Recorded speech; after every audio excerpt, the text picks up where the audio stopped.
Hi, it's Steve and Joe from Freshagenda. And Steve, this week we've got a little something different. We've had a lot of discussions in the last few weeks about the prospects for skim milk powder in 2020 because it's a very happening space. Yeah. So, done a bit of work on it this week.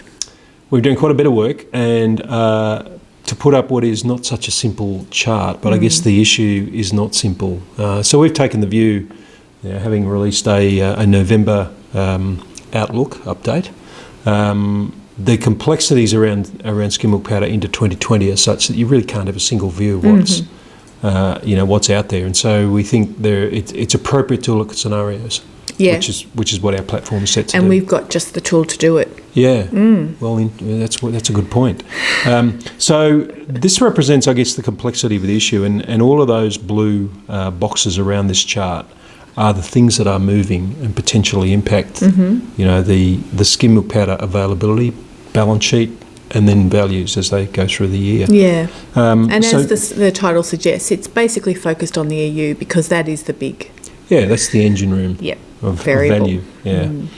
So going around these issues and keeping it tight as is your want. Milk production growth in Europe has been sluggish, but what's important to look at are the country level activities. Yeah. I mean, growth has come mostly from Ireland in this year, and so it's not just about so some of that milk growth is quite patchy in other regions, but also the fact that we've got fat and protein levels which are steadily rising over time. Yeah, certainly compared to last year. Yeah, which was tough. Yeah. So the mix of that contribution to growth is important, and the other thing to bear in mind that while milk might grow sluggish, we get this bonus from the fact that the fluid market is shrinking.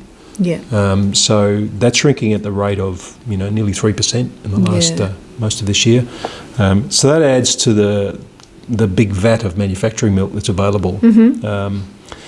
And then we come down to the very complex issues around product mix. What's also going on right now is a large expansion in cheese capacity. So we've added up using the major announcements that have been made, when those tonnages come online, what that does to each year's cheese production going forward, and when that's timed. So that's one side of it, that there's likely to be a number of hungry new plants that will be calling on milk. Yep. Alongside that, though, cheese prices have been fairly sluggish in Europe, and which has made them very competitive internationally. But also, as more production comes on stream, and it appears to be more than what demand can absorb in the short term. In the short term, you've got a very weak waste stream. Yes. So those relative stream returns aren't fabulous. They're not fabulous. So processors will come to the question in many cases of saying, all right, we've got this fairly ordinary cheese return, and we've got skim and butter, which might be screaming out as better value, but you've got to fill a new cheese plant, right? So that's going to be a bit of a tussle. Yep.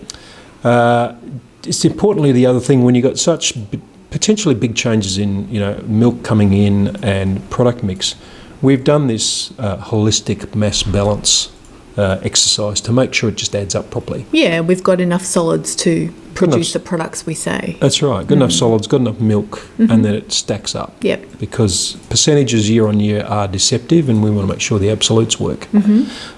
When we then go to the demand side?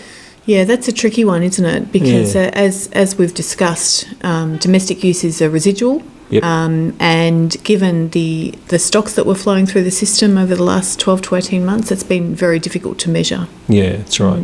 So going forward, though, we'd expect that there is, if prices keep moving the way they have, that there might be a little pushback in some parts of the market.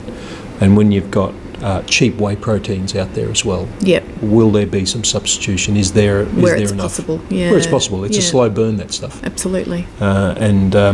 But when you've got an animal feed market which prefers whey proteins, I guess, in some parts, and you've got a pretty, you've got some high value uses which can switch between milk and whey proteins, then you've got some scope. So some of those issues are also relevant in trade, but I guess trade gets, looking forward, it's likely that trade will slow. Yeah. There's been a lot of product, trade has grown 10%. and European trade has grown 20% in the last 3 years. So the market simply can't absorb that much. That's right. Product, so that will slow. But to what extent? And as you noted there in the chart, the pushback from some developing regions at higher prices will be important. The EU is not the only exporter. Naturally, the US is starting to grow. It'd be a nice segue to your chart, I think. It's Gave coming. the game away, yep. Yeah. So the relative competitiveness of the three major exporters is also relevant to what's available in the EU. Sure. So rounding that out, as we said, there's just not one view of this. We've developed three scenarios and what they mean for the projected stock situation and values through the year. So that's what our paper will cover. Yep. And talking about those things, the big drivers of value in the two major producers, this stock turnover in Europe, as we see there on the left-hand side, it has been the big driver in the last couple of years. Yep. And that's an important reference point. You go across the US.